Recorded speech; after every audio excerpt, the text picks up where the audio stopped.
It may seem incredible, but it is true. The world in which we live is a world of imagination. In fact, life itself is an activity of imagining. All that we behold, though it appears without, it is within, in our imagination, of which this world of mortality is but a shadow. Nothing appears or continues in being by a power of its own. Events happen because comparatively stable imaginal activities created them, and they continue in being only as long as they receive such support. Therefore, the secret of imagining is the greatest of all problems, to the solution of which everyone should aspire. For supreme power, supreme wisdom, and supreme joy lie in the solution of this great mystery. When man solves the mystery of imagining, he will have discovered the secret of causation, and that is, imagining creates reality. Divine imagining and human imagining are not two powers at all, but one. The valid distinction which exists between them lies not in the substance with which they operate, but in the degree of intensity of the operant power itself. Acting at high tension, an imaginal act is an immediate objective fact. Keyed low, an imaginal act is realized in a time process. Human history, with its forms of governments, its revolutions, its wars, and in fact the rise and fall of nations, could be written in terms of the imaginal activities of men and women. All imaginative men and women are forever casting forth enchantments, and all passive men and women who have no powerful imaginative lives are continually passing under the spell of their power. If imagination is the only thing that acts or is in existing beings or men, as Blake believed, then we should never be certain that it was not some woman treading in the winepress who began that subtle change in men's minds. The future is the imaginal activity of man in its creative march. Imagining is the creative power, not only of the poet, the artist, the actor, and orator, but of the scientist, the inventor, the merchant, and the artisan. Its abuse in unrestrained, unlovely image-making is obvious, but its abuse in undue repression breeds a sterility which robs a man of actual wealth of experience. Imagining novel solutions to ever more complex problems is far more noble than to restrain or kill out desire. Life is the continuing solution of a continuously synthetic problem. Imagining creates events. Our world, created out of men's imagining, comprise unnumbered warring beliefs. Therefore, there can never be a perfectly stable or static state. Today's events are bound to disturb our yesterday's established order. Imaginative men and women invariably unsettle a pre-existing peace of mind. Hold fast to your ideal in your imagination. Nothing can take it from you but your failure to persist in imagining the ideal realized. Imagine only such states that are of value or promise well. To attempt to change circumstances before we change our imaginal activity is to struggle against the very nature of things. There can be no outer change until there is first an imaginal change. Everything we do, unaccompanied by an imaginal change, is but futile readjustment of surfaces. Imagining the wish fulfilled brings about a union with that state, and during that union we behave in keeping with our imaginal change. This shows us that an imaginal change will result in a change of behavior. However, our ordinary imaginal alterations, as we pass from one state to another, are not transformations, because each of them is so rapidly succeeded by another in the reverse direction. But whenever one state grows so stable as to become our constant mood, our habitual attitude, then that habitual state defines our character and is a true transformation. Now let me call your attention to the design on the cover of this record. You will notice a man sitting on a park bench, imagining himself to be in a home. This is the secret of those who lie in bed awake while they dream things true. They know how to live in their own dream house until, in fact, they do. Man, through the medium of a controlled waking dream, can predetermine his future. That imaginal activity of living in the feeling of the wish fulfilled leads man across a bridge of incident to the fulfillment of the dream. If we live in the dream, thinking from it and not of it, then the creative power of imagining will answer our adventurous fancy, and the wish fulfilled will break in upon us and take us unawares. Man is all imagination. Therefore, man must be where he is in imagination, for his imagination is himself. To realize that imagination is not something tied to the senses or enclosed within the spatial boundary of the body is most important. Although man moves about in space by movement of his physical body, he need not be so restricted. He can move by a change in what he is aware of. However real the scene on which sight rests, man can gaze on one never before witnessed. He can always remove the mountain if it upsets his concept of what life ought to be. This ability to mentally move from things as they are to things as they ought to be is one of the most important discoveries that man can make. It reveals man as a center of imagining with powers of intervention which enable him to alter the course of observed events, moving from success to success through a series of mental transformations of nature, of others, and himself. How does he do it? Self-abandonment. That is the secret. He has to abandon himself mentally to his wish fulfilled, in his love for that state, and in so doing live in the new state and no more in the old state. Now we can commit ourselves to what we do not love. So the secret of self-commission is faith plus love. Faith is believing what is incredible. We commit ourselves to the feeling of the wish fulfilled in faith that this act of self-commission will become a reality. And it will, because imagining creates reality. Imagination is both conservative and transformative.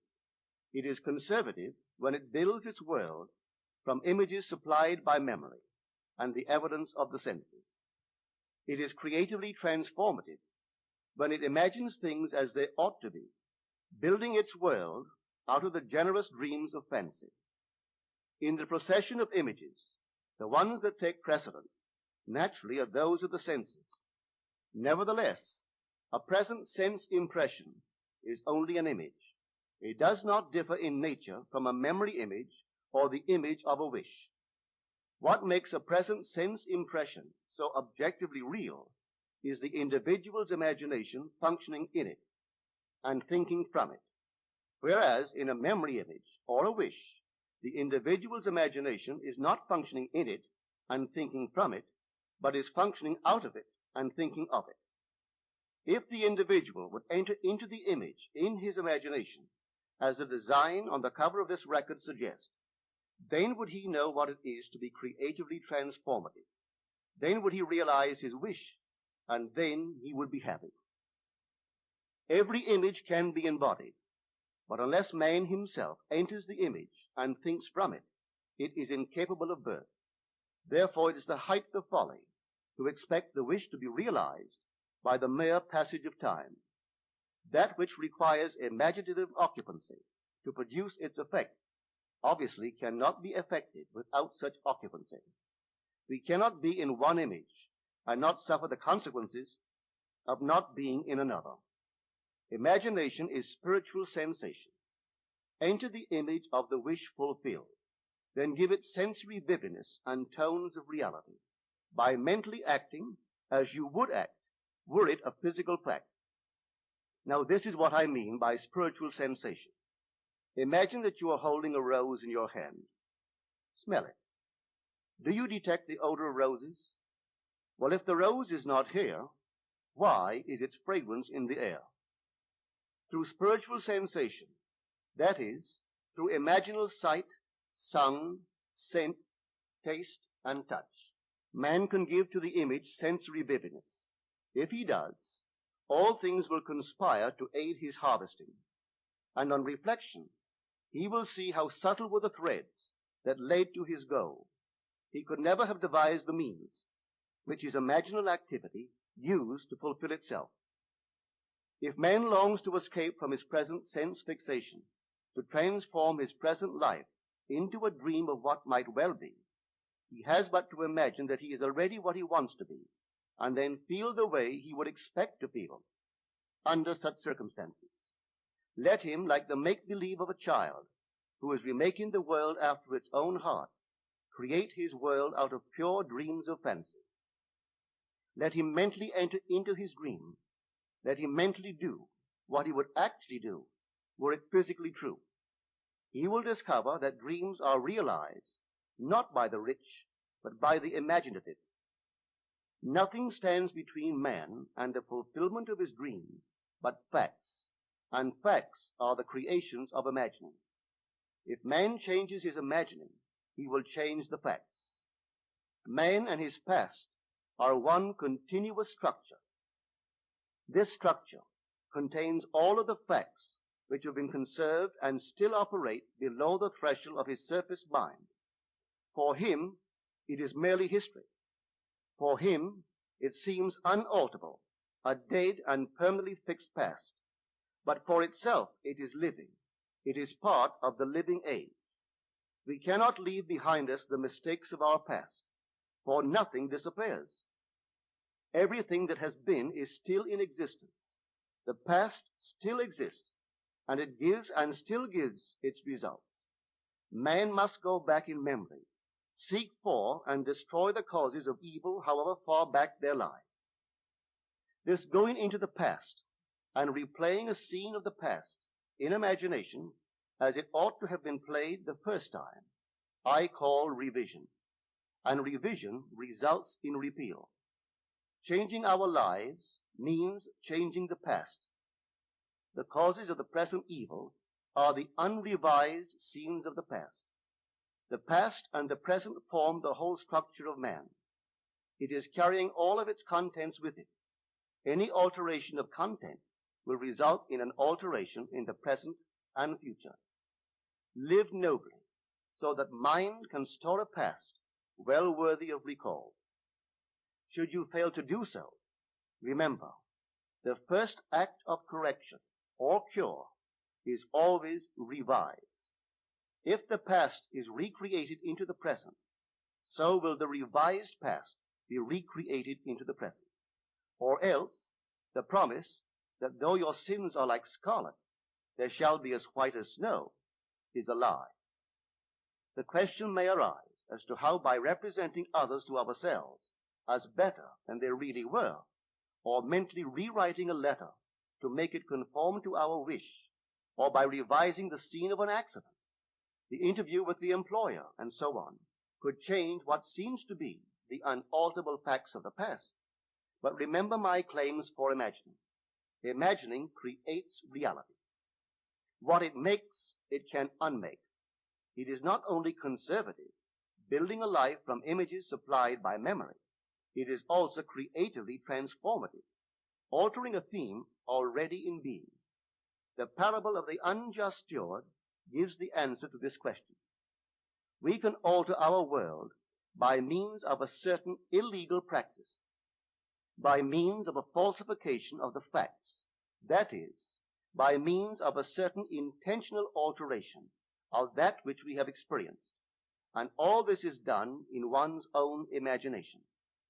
This is a form of falsehood which not only is not condemned, but is actually approved in the gospel teaching. By means of such a falsehood, a man destroys the causes of evil and acquires friends, and on the strength of this revision, proves, judging by the high praise the unjust steward received from his master, that he is deserving of confidence. Because imagining creates reality, we can carry revision to the extreme, and revise a scene that would be otherwise unforgivable. We learn to distinguish between man, who is all imagination, from those states into which he may enter.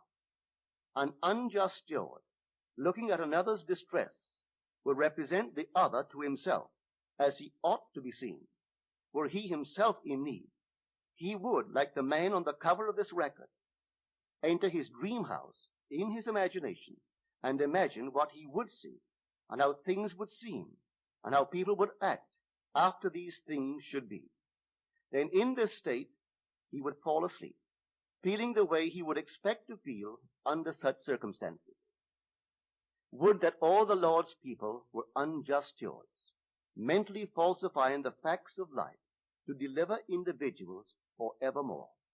For the imaginal change goes forward until at length the altered pattern is realized on the heights of attainment. Our future is our imaginal activity in its creative march. Imagine better than the best you know.